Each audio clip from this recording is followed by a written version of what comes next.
오늘 첫 번째 토론 주제는 공공임대주택 관련입니다. 영상 먼저 보시겠습니다. 주거 취약계층을 위해서 지은 영구 임대주택이 지은 지 30년이 지나면서 이제는 관리나 수리조차 쉽지 않은 상황입니다. 당초 주거 복지를 위해서 마련된 영구 임대주택이 이제는 오히려 저소득층의 사회적 고립을 불러온다는 비판마저 나오고 있습니다. 부산도시공사가 관리하는 영구 임대주택의 경우 83%가 수급자인데다 65살 이상 독거노인은 49%나 됩니다. 수급자나 저소득층을 한 군데 모아두는 거잖아요. 30년 넘게 한 형태로 그대로 굳어버리니까 소위 말하는 기피 지역이 돼버렸잖아요. 영구 임대주택은 저소득층 주거 안정을 위해 지난 1991년부터 96년 사이 지어졌습니다. 부산에선 20개 단지 2만 6천여 가구가 있는데 대다수가 지은 지 30년이 넘어 시설 노후화 문제가 심각합니다. 도시공사 임대아파트만 지난 2022년까지 수선 유지 비용으로 564억 원이 들었습니다. 문제는 열악한 주거 환경이 삶의 만족도 저하에만 그치는 게 아니라 사회적 고립으로까지 이어진다는 점입니다. 주거 공간을 개선하고 운동시설과 휴게 공간 등을 갖춘 사회적 소통이 가능한 공간 구조로 바꾸는 게 우선돼야 한다는 지적이 나오고 있습니다. 중장기적으로 리모델링과 재건축이 필요한 상황이지만 문제는 막대한 예산입니다. 따라서 시차를 두고 사업을 진행하되 사업성이 확보되고 대체 거주지 마련이 쉬운 곳부터 시작해야 한다는 게 전문가들 조언입니다. 많은 비용도 들고 또 많은 기간이 소요되기 때문에 대체 가능한 순환될 수 있는 공공주택도 좀 마련을 한 다음에 시행하는 게 필요하다. 노후화된 영구 임대 아파트 문제가 이젠 지자체 차원에서 해결하기 힘든 큰 사회적 부담이 된 상황에서 정부 차원의 정책 마련이 시급합니다.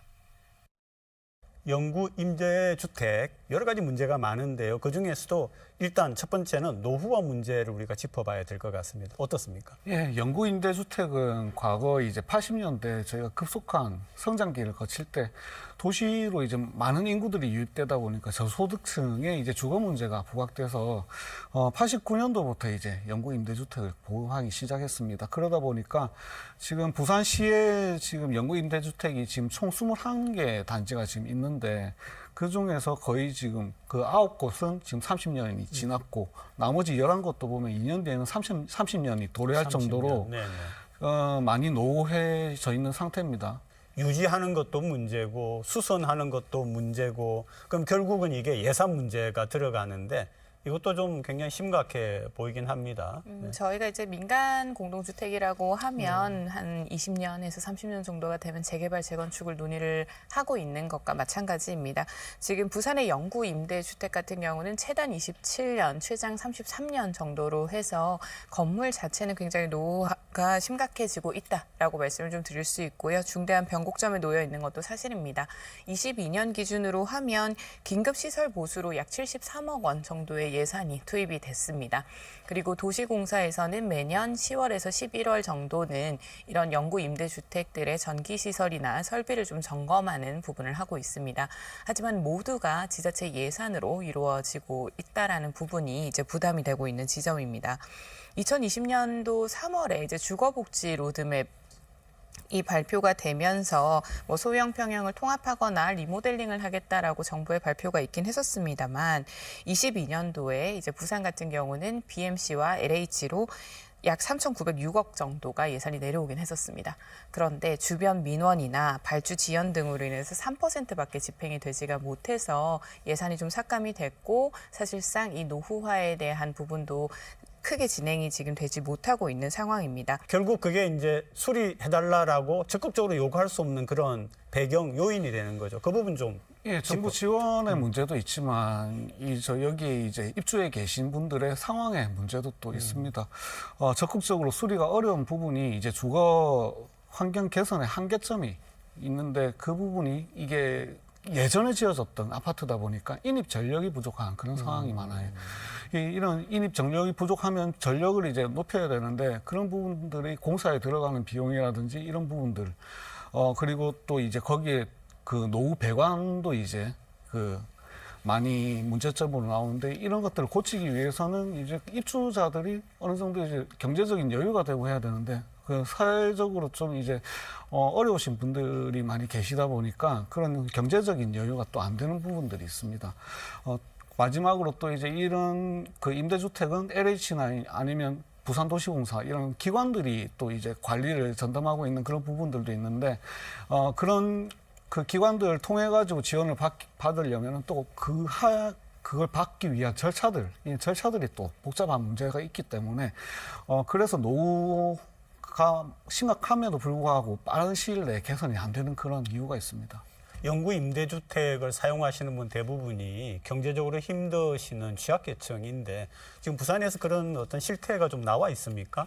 맞습니다. 이게 저소득층, 즉 경제 취약계층이 이 공공 임대주택이나 영구 임대주택을 이용을 하게 됩니다. 보증금이 약 300만 원대에서 월 6만 원 정도 나가는 수준입니다.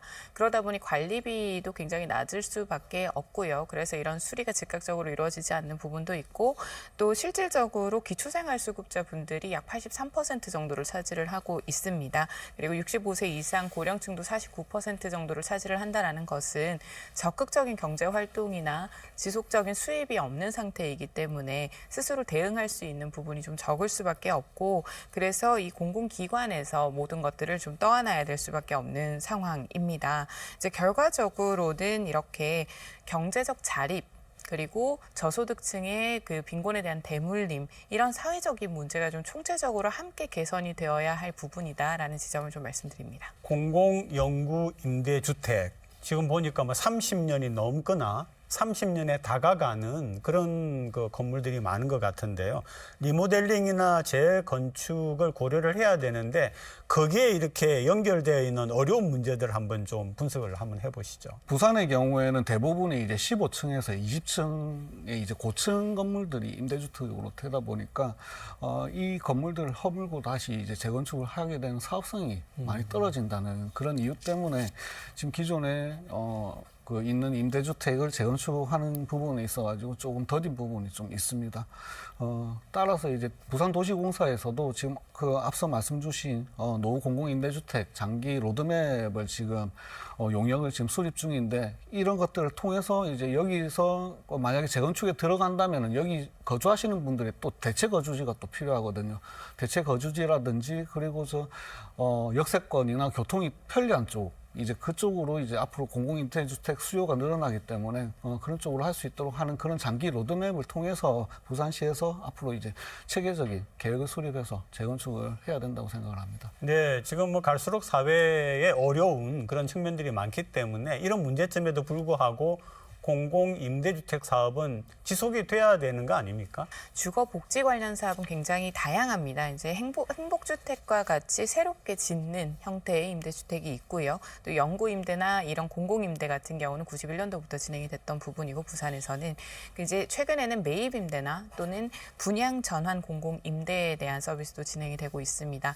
또 최근 발생했던 전세 사기 피해자의 건물 같은 경우도 이제는 LH가 구매를 해서 이제 분양권을 또 보장해 주는 경우들도 네. 있는 만큼 주거 복지에 대한 사업은 계속해서 이루어지고 있습니다. 하나의 사회 안전망의 사업이기는 합니다만 말씀드린 것처럼 향후에 분양이 가능한 전환이 가능한 경우에는 분양자나 또 이제 그 부분에 대해서 자산권으로 취득이 될 수 있는 부분이 있지만 이런 공공임대나 영구임대 같은 경우는 모두 지자체 그리고 정부의 자산으로 이루어지기 때문에 한정된 예산에서 추가적인 인프라나 도시 개발, 도시 재생에도 돈이 필요한데 이 부분에만 또 돈이 넣어갈 수는 없는 부분이기 때문에 이에 대한 부분은 결과적으로 국가 정부 차원에서 국비를 완벽하게 지원을 해주거나 지자체의 권한에 대한 이양, 예산에 대한 이양이 좀 확보가 되어야 될 필요가 있다라고 봅니다.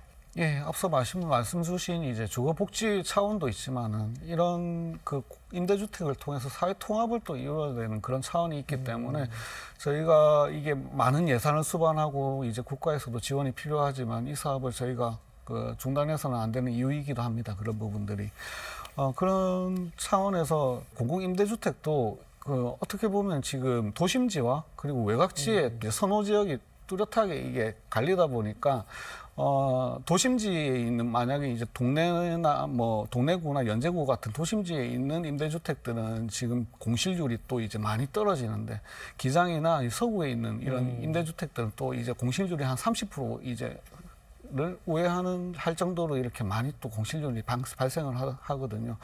그렇기 때문에 이게 앞으로는 이제 역세권이나 도심지로 이런 임대주택들도 좀 많이 생겨야 되는 부분들이 있기 때문에 저희가 체계적인 계획을 통해 가지고 임대주택 사업이 진행돼야 된다고 생각합니다. 결국 그 선호도 차이가 있다라고 하는데 그거는 뭐 주거 환경도 있지만 교통도 문제가 될 것 같고요. 그런 부분도 한번 짚어주시죠. 맞습니다. 이제 아무래도 이제 예전에 지어진 임대주택의 경우에는 노후화도 있고 또 원도심 위주이기 때문에 실질적으로 주거 환경에서 선호도가 높은 편은 아닙니다. 다만 최근에 이제 생기고 있는 행복주택 같은 경우는 부산 시청 근처라든지 혹은 기장이나 해운대와 같이 젊은 층의 선호도가 높은 곳에 지어지고 있습니다. 아무래도 대상 자체와 목적 자체가 좀 다르기 때문일 텐데요. 행복주택 같은 경우는 이제 청년과 신혼부부들 그리고 유아가 함께 있는 가족들의 경우들이 많습니다. 하지만 사실상 지금 부산이나 전국 자체가 미분양 공실률도 늘어나고 있고 임대주택 자체에 대한 공실률도 늘어난다는 것은 인구 정책에 대한 문제가 함께 고민이 될 수밖에 없는 지점입니다. 그렇기 때문에 결과적으로 이런 행복주택에서 인기나 선호도가 높았던 지역들에 대한 케이스를 좀 차용을 해서 신시가지나 지금부터 생길 에코델타 시티에서의 들어갈 행복주택에 대한 부분도 관리가 좀 필요하고 홍보가 필요할 것으로 보이고요.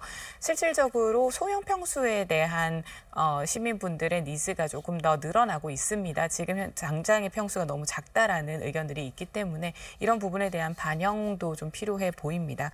자, 부산시의 임대주택 정책이라고 이야기한다면은 근본적인 재검토를 좀 해가지고 뭔가 좀 새롭게 나가는 좀 체계화된 게 좀 필요할 것 같은데 한 말씀씩 좀 들어보겠습니다. 총체적인 부분이라고 봅니다. 임대주택이라서가 아니라 사회 구조 안에서 이러한 저소득층이나 우리가 돌보아야 할 이 취약 계층에 대한 경쟁력 강화와 좀 두터운 선별복지를 통해서 전체적인 복지 개선이 필요할 때입니다. 새로운 시각으로 재정비를 해야 될 필요가 있다고 생각을 합니다. 임대주택이 그동안 저소득층을 대상으로 하던 그런 사업에서 이제는 어느 정도 이제 청년이나 신혼부부에 대한 이제 이런 지원 사업으로 또 개념이 바뀌다 보니까 좀 더 이제 교통도 편하고 가족이 또 늘어나고 하다 보면 큰 평수를 그렇겠네요. 찾는 시간이 트렌드가 가면서.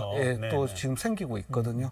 그렇기 때문에 이런 부분들을 지금 중장기 로드맵을 다 이제 수립을 하면서 그런 부분들이 반영이 돼서 앞으로 이제 부산시의 임대주택이 보다 실질적인 도움이 될 수 있는 쪽으로 나가기를 바라고 있습니다.